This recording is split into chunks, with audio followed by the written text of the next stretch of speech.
Overnight, tensions running high outside the Supreme Court.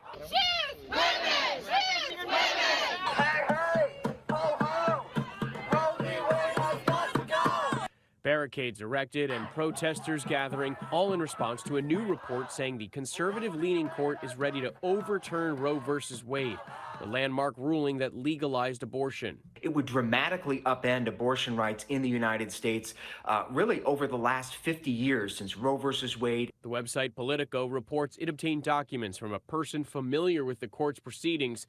The documents are labeled a first draft of an opinion in a case challenging Mississippi's ban on abortion after 15 weeks. A ruling in that case is not expected until the summer. But in the draft, Justice Samuel Alito, the opinion's apparent author, writes Roe was egregiously wrong from the start. It was circulated in the court as a first draft by Justice Alito in February, dated February 10th. So it is possible there have been some changes since then, but it's our best understanding of at least where the court stood at that time. The draft opinion also references the 1992 case, Planned Parenthood versus Casey, which affirmed Roe's finding of a constitutional right to abortion services. Justice Alito writes, "We hold that Roe and Casey must be overruled. It is time to heed the Constitution and return the issue of abortion to the people's elected representatives." This is a stunning breach of Supreme Court confidentiality, of secrecy, of the traditions of the court, and one clearly designed to get a public reaction. It's a crisis for the court because the court's authority comes from the notion that those justices deliberate and come to a conclusion, and they don't play politics. They don't play public opinion. Overnight, Planned Parenthood tweeting, "Let's be clear, this is a draft opinion. It's outrageous, it's unprecedented, but it is not final. Abortion is your right, and it is still legal."